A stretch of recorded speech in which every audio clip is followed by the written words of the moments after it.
All right, what's up, indie fans and book lovers? Yeah, I am Eric Wag, and I want to make a video today. I am making a video today about the world of Skarde, the Wandering Sword. What was my inspiration behind it, and what's driving it forward? Yeah, yeah. Let's get into it. So first off, uh, just wanted to say that world building isn't the most important part of writing the story. I think the story is the most important. So when I'm making this world, it's not about the specifics, it's not about the geography specifically, it's more about the feel of the world. I'm doing my best not to delve into excessive world building. um, and I'm creating things, um, for the backstage that serve verisimilitude. Hope I got that right. To enhance and not detract from the story. It's not an easy job. Anyone who's been a dungeon master or played games like that, you make these big backstories and they're not important. So I'm trying not to waste time by coming up with things that are not going to be used or that distract from the main story and the main characters.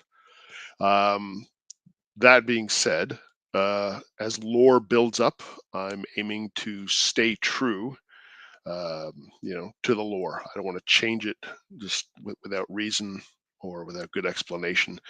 Uh, Canon is important. Otherwise, stories will lose impact. If anything can change at any time, then nothing matters. So let's see if I can bring up.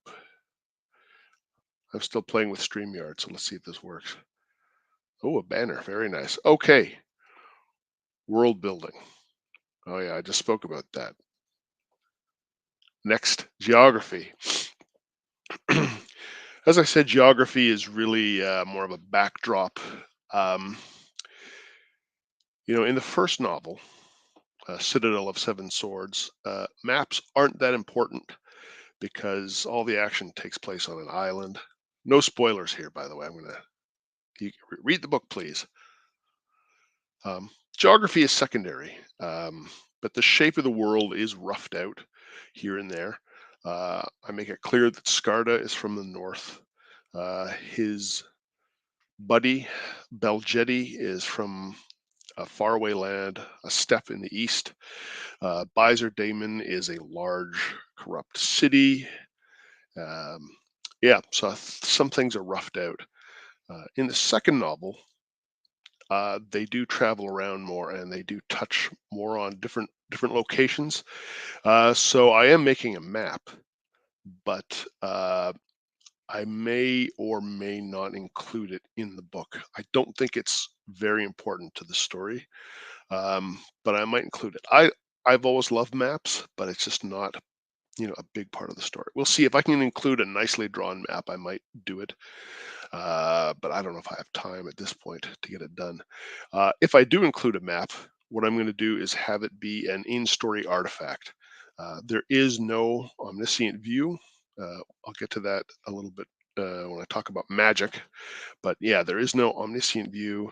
So whatever you see is going to be something the characters in the book are seeing or saying. So accuracy is not assured. Uh, Oh yeah, as to the name of the world, I don't have one. Just like our world, we just call it the Earth. This is just the Earth to Skarda and all the inhabitants of this land. Um, so I'll just refer to it as the world of Skarda, the Wandering Sword, I guess. Okay, so what is more important is feel. So I wanted to create an air of wonder and mystery and danger and adventure. Um, I'm really inspired by the feelings I had in the backseat of my parents' car. We're driving on vacation, long hours in the back seat. I'm reading Savage Sword of Conan, and it was just a time when my imagination went wild. Anything was possible. I was almost on the edge of my seat reading these comics. I loved it. So that's the inspiration, the feel. If I can capture that feel even a little bit, then I think I will have succeeded. Um, the main characters are also a big drive to this. It's their personalities and their viewpoint, which you see the world and which drives the feel of the story. Um, so the world is wide. Uh, so there's all kinds of room for different civilizations and people and adventures in it, and I don't want to make it feel limited in any way. Um, the world is, I guess maybe similar to the world that Robert E. Howard created. Same with the character. There's similarities, and there's also some differences. One of the similarities is the world does have civilized enclaves. Much of the world is civilized. Uh, Cities are powerful. Outside the cities, though, can be dangerous, and there are savage lands out there, which you'll see in book two. Um, Civilization is more degenerate the more powerful it gets. It's not often shown as a positive. Um, the savage has the vital energy that the civilized man lacks, and yeah, cities don't bring out the best in people. Which brings me to the themes of the book, which I think are important. Because if there's any sort of consistency or verisimilitude, uh, themes are very important, and the feel is just driven by the themes. Um,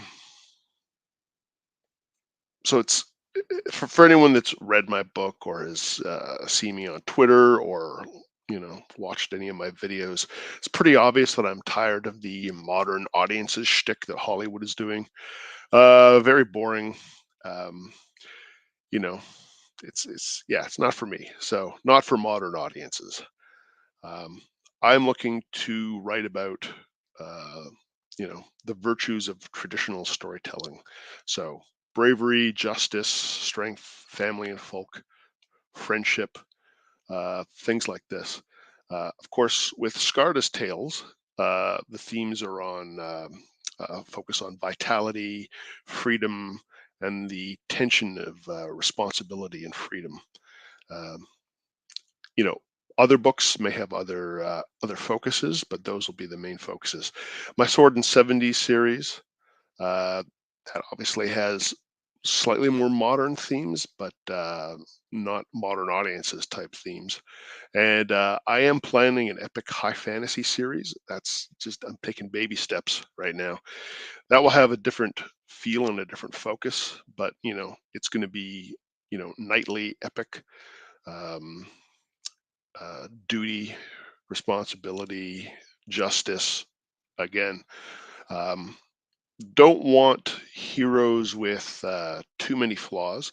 Certainly, Skarda has flaws because you know I think flaws make a character interesting, but too many to make it realistic just really ruins the storytelling.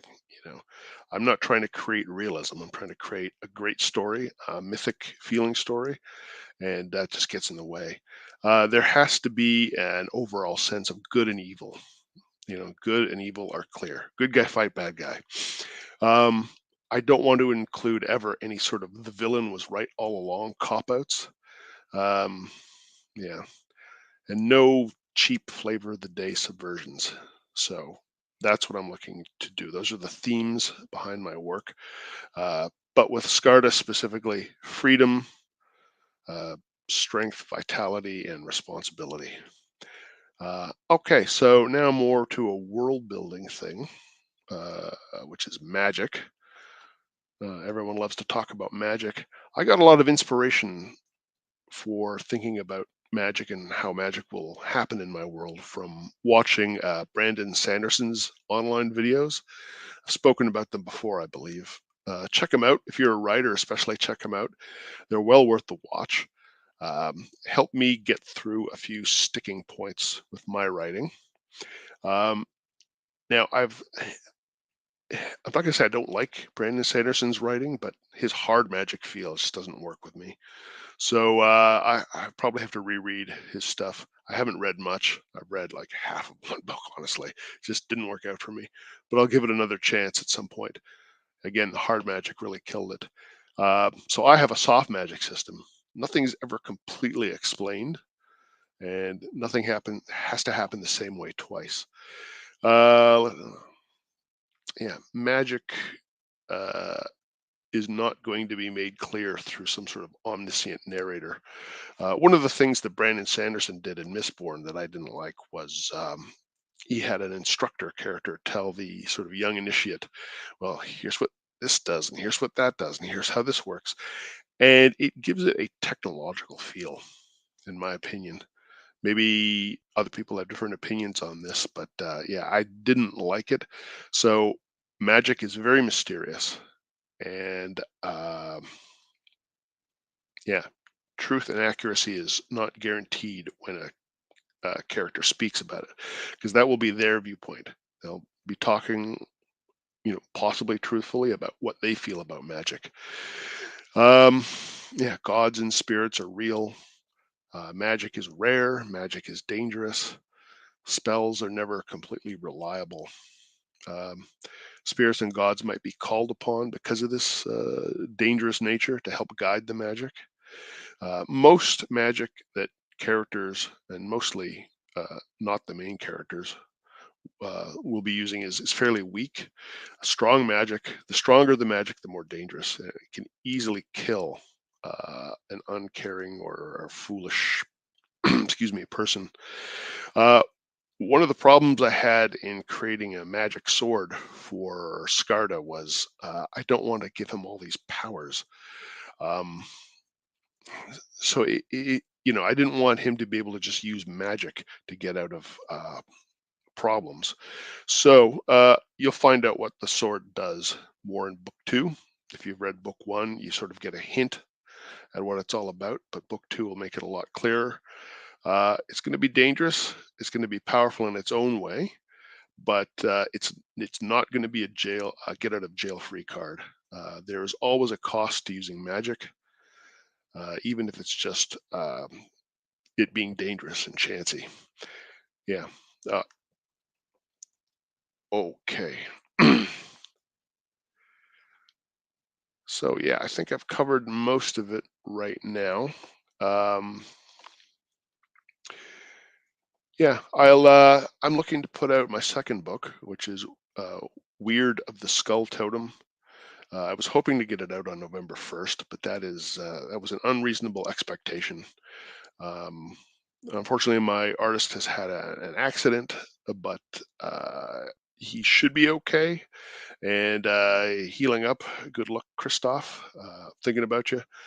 Um, I don't think that's really the bottleneck, though. The bottleneck is me finishing editing.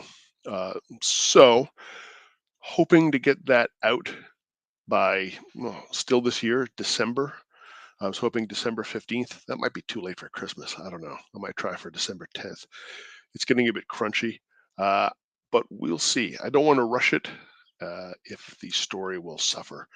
Um I think the editing is going well, but yeah, we'll see how it goes. All right. Anyway, thank you for listening to me ramble about my world. Um, yeah, I'm Eric Wag. Please buy an indie book. Please rate and review an indie book on Amazon, on Goodreads, or anywhere else. You are appreciated. Thank you very much. Everyone, have a good day.